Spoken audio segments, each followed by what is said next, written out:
Hello everyone, कैसे हो सब लोग। So first of all, welcome to pacemaker medicine. Today we are going to learn the important topic in the orthopedic, that is your compartment syndrome and crush syndrome.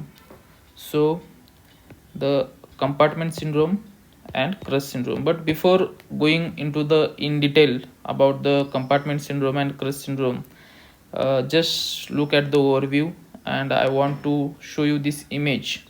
And एक scenario आप imagine कर सकते हैं. Suppose you are going to Pune from Mumbai or Mumbai from Pune by your bike with your friends, and this is for just example.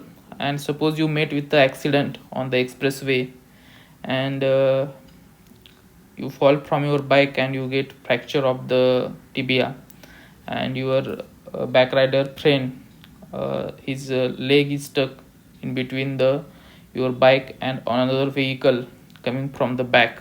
Okay, so this is a trauma. So acute compartment syndrome and crush syndrome के बीच में क्या relation है और वो दोनों inter related कैसे है, उनमें से क्या सिमिलरिटी है, ये जानने के लिए हमें सिनेरियो कंसिडर कर रहे हैं. सो first of all, trauma. Okay, you get a fracture, you will get a compartment syndrome. Your friend leg is compressed between your bike and another vehicle, so there is a external compression of prolonged time. He will get a crush syndrome. So compartment syndrome क्या है कि there is a fracture due to which there will be the bleeding, there will be the inflammation, there will be the edema, and intracompartmental pressure will be increased, which causes the tissue, muscle, and necrosis.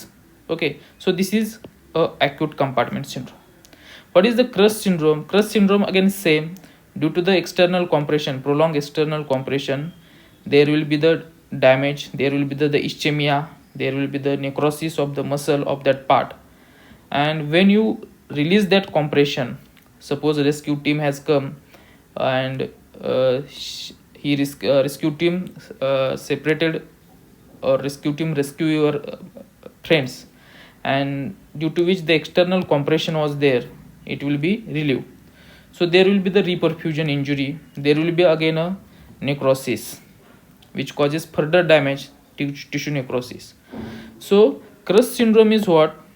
The systemic manifestation of the necrosis is again a crush syndrome. Okay, so the crush syndrome occur directly from the trauma or crush syndrome occur from the acute compartment syndrome, because acute compartment syndrome में ही क्या है? Tissue necrosis है. So crush syndrome is not a tissue necrosis, it's systemic manifestation of the tissue necrosis. That's why you can get crush syndrome directly from trauma, or you can get crush syndrome from the acute compartment syndrome. That is what I want to tell you, or I want to fix in your mind. So let us now go in detail with the acute compartment syndrome and crush syndrome. As already I have told you, the acute compartment syndrome is a elevation of the intra-compartmental pressure which increases the risk of tissue ischemia and necrosis. This is the intra-compartmental pressure, ICP, not a intracranial pressure. And what is the normal intracompartmental pressure? Normal intracompartmental pressure कितना होता है?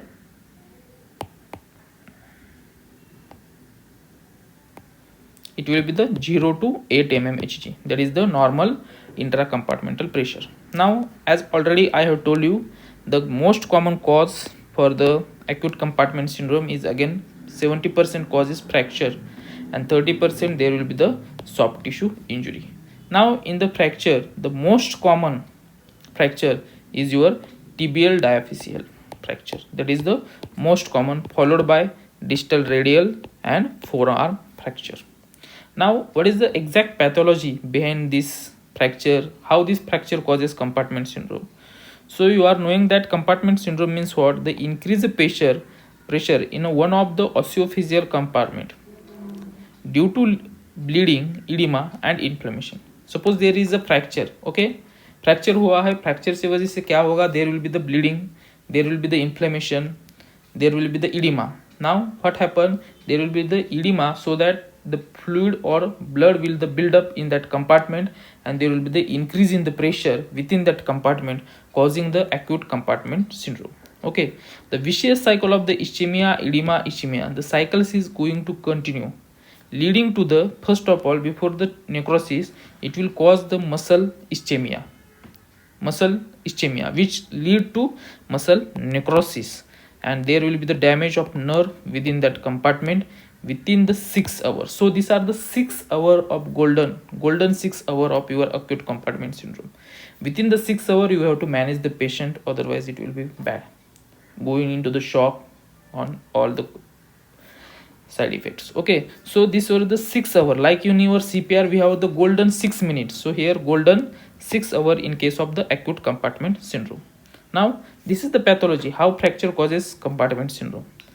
There will be the clinical feature, like already you are knowing that theoretical part, like 5 P's, or sometime there will be the 6 P's, like pain, paresthesia, pallor, paralysis and pulselessness. Now management part, there will be the only surgical management. If the differential pressure, now there is a confusion, that is less than or greater than. If the differential pressure means what, the pressure difference between the two compartments is less than 30 mmHg, then you can do a fasciotomy. Or if the pressure within the one compartment is greater than 30 mmHg, then you can do the fasciotomy. So this is all about the compartment syndrome. Any doubt in the compartment syndrome? So now, okay, so now we will go towards the crush syndrome.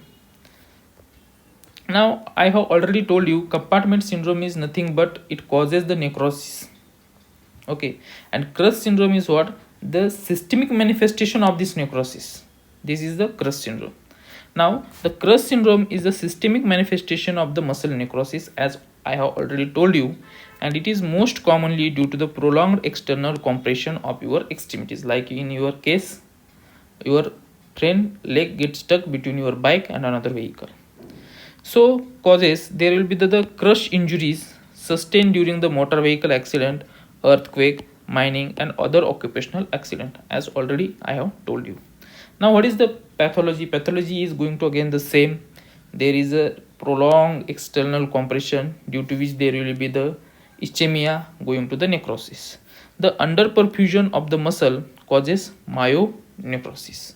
Okay, and I have already told you that when the limb is free, there is a release of toxic metabolites causing a reperfusion injury. When the rescue team comes and it relieve your stuck leg, it will be relieving the external compression, which causes a reperfusion injury, release of toxic metabolites or release of free radicals or oxygen species. That's why it causes reperfusion injury, and reperfusion injury further causes again tissue damage, and this is what a crush syndrome. This is the crush syndrome. Reactive oxygen metabolite create further tissue injury.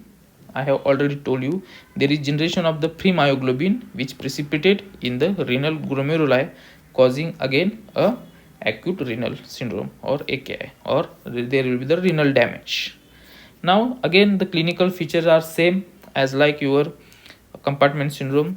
There will be the pulselessness, red, swollen and blisters are present because there is a compression. Okay, there will be the loss of sensation and muscle power because there is a nerve damage, muscle damage. There can be the sign of impaired renal function due to, because there is a generation of free myoglobin which precipitate in the renal glomeruli. There will be the metabolic acidosis, hyperkalemia and hypocalcemia. Now this thing I will told you later in the video. Okay, so this is clinical feature. Now again management. So we have symptomatic management, like we have to encourage high urine output because there is a myoglobin precipitation in the renal glomeruli. So we have to encourage high urine output to counteract this. Also we have to alkalization of the urine. Okay, there is we have to hemofiltrate, and we have to excise that dead muscle which is damaged. Okay, and there is again fasciotomy if there is a compartment syndrome, because sometimes compartment syndrome can change to the crush syndrome. That's why in that case we have to do the fasciotomy also. Okay, so this is about the crush syndrome. Any doubt in the crush syndrome? Okay, so let's discuss the image which we have already discussed, that the trauma is main cause for both compartment syndrome and crush syndrome.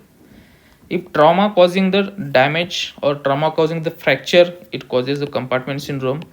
Due to trauma, if there is a prolonged external compression, it causes again crush syndrome. Now, what are the warning sign or warning symptom in the compartment syndrome? There will be increasing pain, tightness, and numbness. These are the warning sign that we have to go for the surgical management. And already I have told you there is a fasciotomy if differential pressure is less than 30 or intracompartmental pressure is greater than 30. Okay, so this is about compartment syndrome. Now, what is about the crush syndrome? I have told you that crush syndrome we have tissue necrosis. Okay, then after the we relieve that external compression, there will be the reperfusion injury. Okay, due to which there will be the reperfusion injury causes endothelial damage, and endothelial damage patient will go into the shock. There will be the decreased renal perfusion. There is MODS, that is the multiple organ dysfunction syndrome.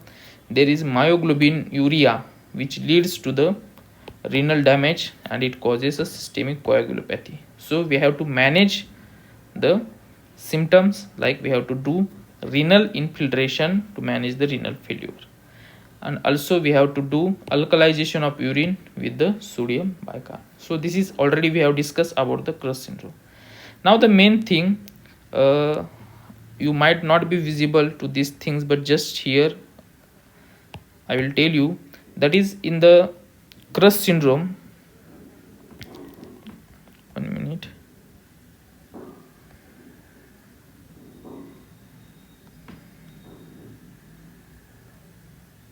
Now in the crush syndrome, there is a prolonged continuous pressure on the large skeletal muscle, right? And that's why there will be the calcium and sodium will rush into the injured muscle. That's why calcium is decreased and there is a hypocalcemia. I have told you that, I will tell you later. So this is the mechanism of hypocalcemia. So potassium, phosphorus and uric acid leak out into the interstitial space, and that's why you get a hyperkalemia. Okay, so this is the hypocalcemia, hyperkalemia. There is a release of injury which causes a rapid acidosis. That's why there is a acidosis and we have to do the alkalization of the urine, and it will also cause a cardiac dysarrhythmia, shock, and eventually it can lead to the death in the crush syndrome. So again, treatment like you have seen in the ATLS guideline A, B, C, D, E for the trauma. So we have to manage that way. There is airway, ventilation, oxygenation, ECG monitoring. This as there is a dysarrhythmia, we have to maintain the body temperature of the patient. We have to give the NS because patient can go into the shock. We have to manage the pain by fentanyl. We have to alkalization of the urine by sodium bicarb.